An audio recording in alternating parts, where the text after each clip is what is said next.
Hi, I'm Rosie Lowe, and this is The Hardest Part.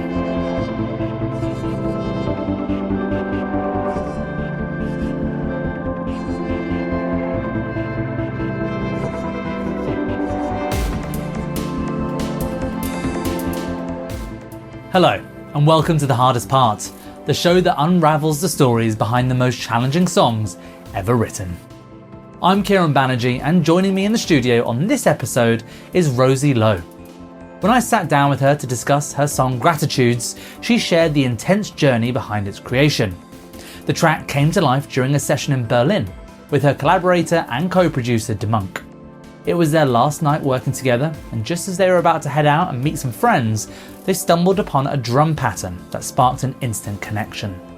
Rosie described how the excitement built quickly as they worked on the track, dubbing things out on their analog desk and creating an incredible energy in the studio. But that excitement was short-lived. After a night out, they returned to find out that the electricity had cut out, and with it, they lost the entire session on the MPC 3000.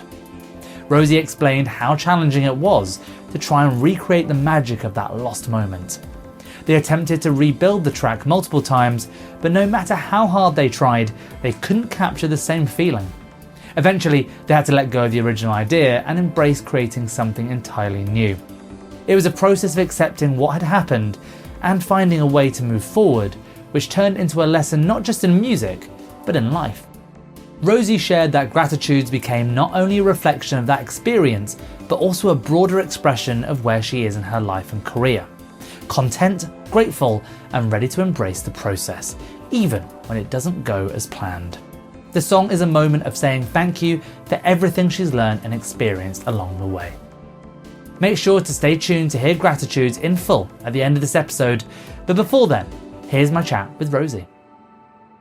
So the song I've picked is called Gratitudes, and it's a song that came about in Berlin. I was working with DeMonk, who's a collaborator and friend and co-producer on the album. And we were working there. I was there for a week or so, and it was on my last night of working there, and we were going out to meet some friends.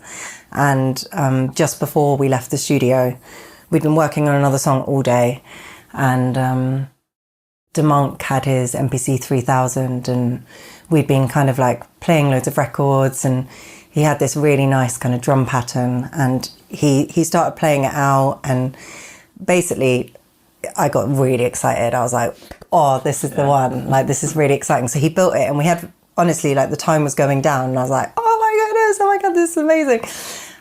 So I was really excited about it. And we, working with analog, we had a desk, so we were dubbing things out, and it felt like so good. And then we left, and we were like vibing, we were like woo-hoo-hoo. And we went out for a number of hours, went back to his, and the electricity had cut out. Oh no. And on an MPC 3000, we lost the file, basically.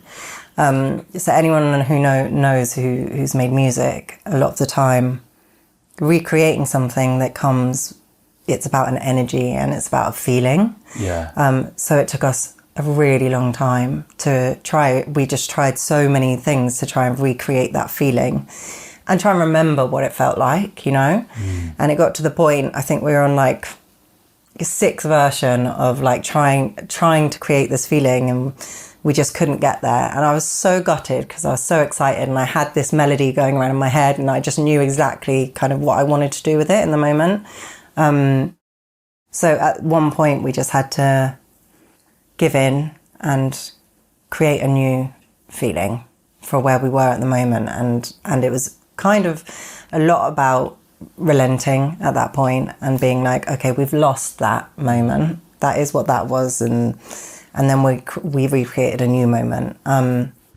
So that was where the song came from.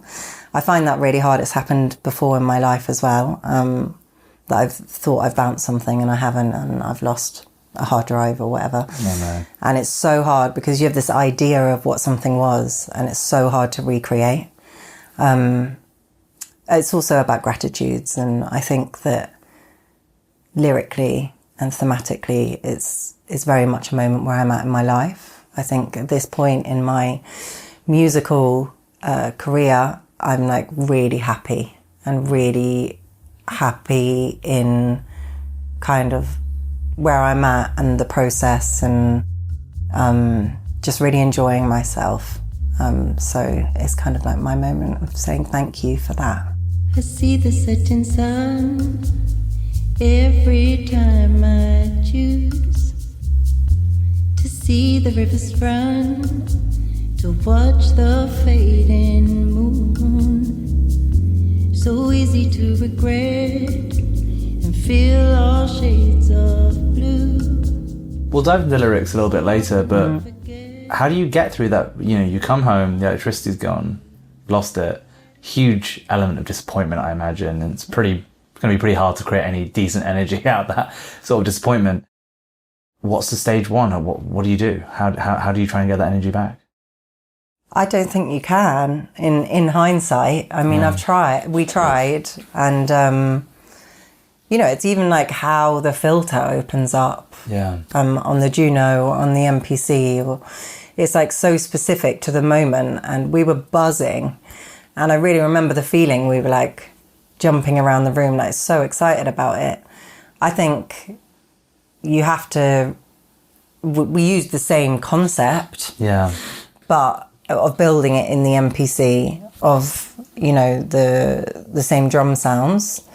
But I personally don't think that you can create the same moment as you felt in that moment. And the only thing that really can create that is the music that's made in that. Yeah. So you had to completely form a whole new sort of energy with the same inspiration maybe, but it had to take a different form. Yeah, it had to. We tried so many times to just like recreate it, but we just agreed like it just wasn't happening. And we were almost like too focused on what was. Yeah. Instead of kind of leaning into what is. And I think that it's a good lesson in life, I guess, of like just Command S. Exactly. Save. Yeah, and also like sometimes, you know, backspace. Yeah, backspace, yeah. Delete and just like move on. It's fine. It is what it is. And you know, what we've created is something different. I'm not saying that I don't think about what we did create sometimes. Like that's happened before as well, and it's like, oh, I wish I had that. But also when you're working with analog gear, that is just part of the beauty, you know? You might have an amazing synth sound and you can't save it. Yeah. So you're just going to have to recreate that every time, and what you can create next time might be more exciting. Like, you just don't know. I remember when I was first working in studios, and I was working with a guy, an engineer, and it was beautiful. I had this beautiful Neve VR desk. It was gorgeous.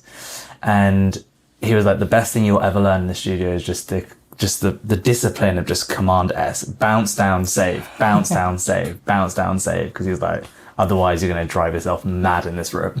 It's so true. Disappointment, yeah. It's so true. I've got a lot better at it since this. And I will never go out again without bouncing something down and saving it to my Dropbox. How many hard drives do you have now? Actually, not enough. Oh, right. Okay. I'm endlessly chaotic with my backing up. Maybe this is a wake-up call. Maybe you need to get some hard drives. Yeah, maybe. But then I'll just lose them. Yeah, true. Yeah. I mean, there's probably never enough backing up.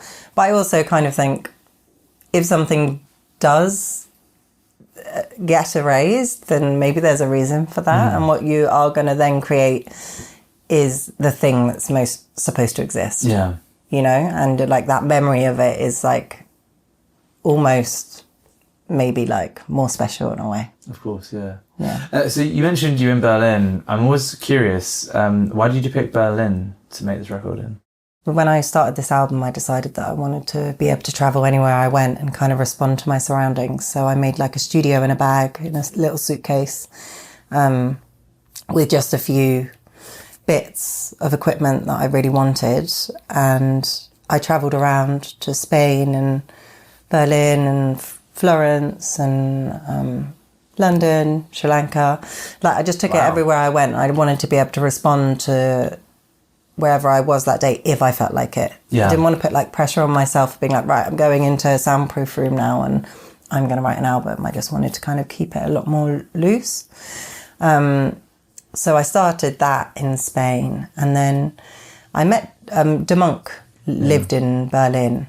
I'm a huge, I would love to live in Berlin one day. I just think it's the best place ever. Fantastic city, isn't it? It's so amazing. And music is at its core, It's like, I love Berlin. Just the way people handle themselves in Berlin is just also extremely comforting, I find. I think it's an extremely warm city, which is, a lot of people are very surprised to hear that, right? Like, people are no bullshit, they're honest, they're sincere, and just cool shit's getting done all the time, and that's kind of just like its USP, I think. And I think people are really open-minded there as well, course, really up for, open ears. Yeah. So I DeMonk lived there. I was working with Harvey Grant, who's my other collaborator on this album, and he played me some of DeMonk's music that was unreleased, and I was like, that guy, he's the one. I've got to work with him. He's amazing. So Harvey introduced us, and DeMonk, enjoyed what he was hearing. So I went out to Berlin to work with him and Harvey, and then later on just DeMonk a few times as well. So that's what brought me to Berlin that time. We're super interested to find out what was it you were hearing in DeMonk's music and production that you were particularly inspired by? I think a lot of it is analog. Yeah. I think he's an MPC wizard.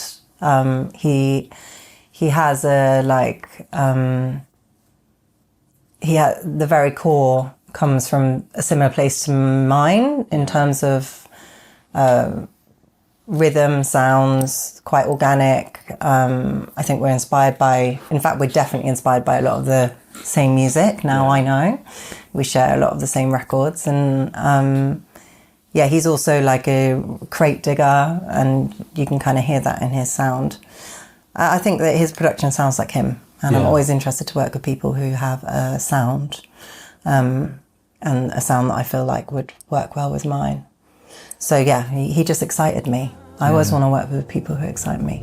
Sing my daily gratitude. I'm so lucky I know. Sing my daily So when you're collaborating with someone for the first time, how does that process look like for you? It would be different with DeMonk to, say, Harvey Grant, my other collaborator. Harvey's the most phenomenal keys organ player. Usually it starts from a harmonic place a lot of the time. One of the songs on the album is called Don't Go, and that was, I had this voice note and I was like, today we're going to reharmonize this. And he has such a good understanding of harmony, so I knew that I wanted to do that with him. But with DeMonk, I would come a lot of the time with an idea, and then we would just, get the equipment on and play. I think is a really important part. Also, I'd never really meet someone and just go into the studio. It's like coffee, lunch, coffee, maybe some wine, hanging out for a few days. Berlin is pretty hard to... But I mean, anywhere. I think that I really need to kind of get deep with the person before I'm going to get in the studio with them. And then once that legwork's done, in a way, it just makes everything else that much easier because there's trust there and there's vulnerability and Well, that's the other thing, right? Vulnerability and understanding what inspires someone, understanding how their emotions kind of reflect in their work, I think is that quality. I always say this to when I work with producers or even engineers, is that emotional intelligence is so much... People need to put more weighting on it, because when you understand someone on that level, you can just create with someone in a different way. Absolutely. And it is such a vulnerable process, and almost always whatever we've been discussing that day or the day before that will work its way into the music, even subconsciously. Let's pick back up on the lyrics. So you said that, they're a reflection of sort of where you are in your life now and on your musical journey. What did that process for writing these lyrics look like? Where did they come from? They just came out of me. I think that My morning ritual is something I'm quite passionate about. Okay, what's your morning ritual? Usually, I mean, I've had a child in the last year, so it's changed a bit. Yeah. But previous to that, and especially if I've ever been kind of spiraling down or feeling down or anxious or struggling with my mental health in any capacity, it involves breath work, which is my version of meditation. Some exercise, like either a run or some Pilates or something, and saying my morning gratitudes. And it's not just morning gratitudes, I do it also if I'm in bed feeling anxious, like that. So I don't count sheep, I count gratitudes, really. Nice. And I feel that it actually like lifts me. Yeah. I think it's really easy to, especially with social media, and we're quite, look outwards at what we don't have and, or what was, or what we could have done differently or whatever. And I think that for me, it's really important just to look at the really simple things that I'm grateful for, whether that be like the sunshine or waking up and not having a bad back today. Yeah. Or, having 2 parents alive. Like things that we take for granted. Because a lot of the time, if I get ill, I'm like, why wasn't I more grateful for my health yesterday? And I think it's so easy to take things for granted. So it's become a really important part of my daily ritual. And that is one that's continued into parenthood as well. How's your creative process changed since you've had a kid? I think it's improved because there's so much less time that you have to, really kind of focus. I sometimes can't believe that I used to have 7 days a week to myself and what did I do with all that time? I haven't been in a creative process such as writing since I've had him, my boy. But what I have done so far is been a lot more focused. And I think boundaries and limitations, I think all of that stuff helps my musical output and creativity and stuff. So I'm excited about doing it with these other things going on. And, in terms of meditation and stuff and being present in the moment, I've always worked quite hard at trying to learn how to do that more. But, when you've got a kid, you have to be present. It's the best kind of way to put you in the present moment as possible. Because if you're not present, it's miserable for both parties. Yeah. I think with anything in life, probably. Yeah. So I always finish these interviews by asking the artist the same question. And this is one of my favourite questions to ask any artist. And it came from this place where a band I really like released a record. And I was on a plane and I was downloaded it, offline downloaded it. I was really looking forward to listening to it. And I must have just had in my feed some other automatic downloads, and it was a complete chance it happened. I listened to the record and I thought, I don't like that one bit. They've missed, and I just didn't enjoy it. Then it flipped onto another podcast about the making of that song, and the singer putting out going through these extremely nuanced parts of the song. And I listened back to it afterwards and it changed it forever, and I think it's now my favourite song of theirs. And I always like to ask every artist, we're about to hear the strip back session you did for us just earlier. Is there anything you want the listener to specifically listen out to for that's going to change the way they experience the song? It would be lyrically. In there I talk about how, a lot of the time I look back at things or wish that I'd done more or have a cynical eye on things, but it's really down to self-protection. And I think a lot of us do that. And it comes from a loving place. But I think for me, leaning into the present and kind of what I am doing and giving has really helped me be happier in life. So I guess just lyrically, maybe thinking about how that relates to other people would be the one. Rosie Lowe, thank you for joining us on The Hardest Part. Thank you. Thanks so much for having me.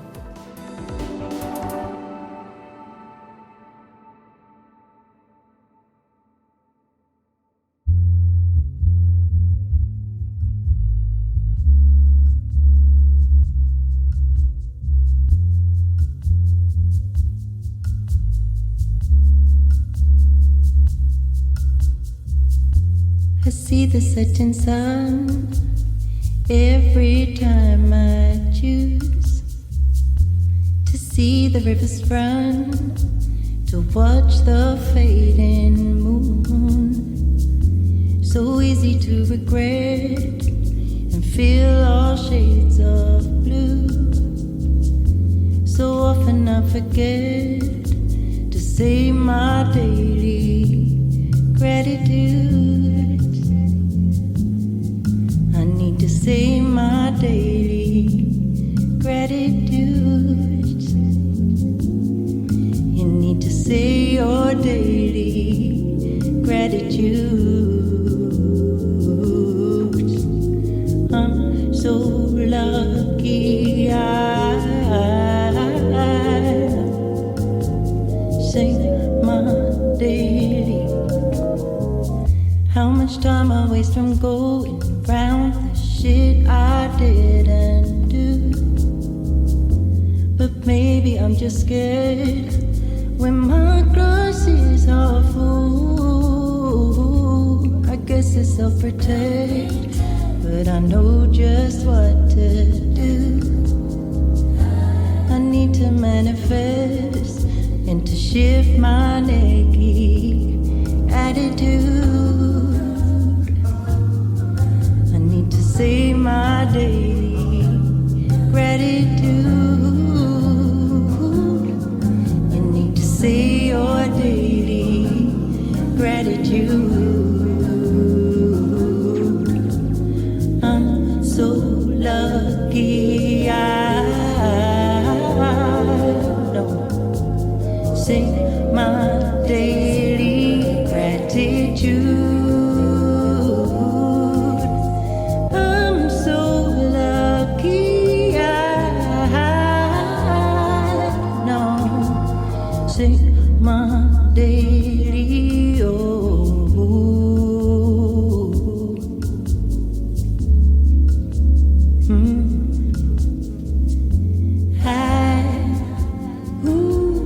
sing my daily gratitude.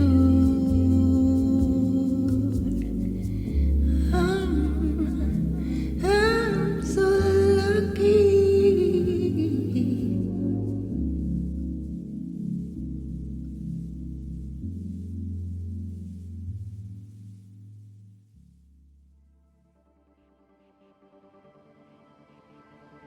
And make sure to subscribe and follow The Hardest Part wherever you get your podcasts. We're on Apple Podcasts, Spotify, YouTube, and all other major streaming platforms. This episode of The Hardest Part was recorded at the Thin White Duke Studios in London, Soho.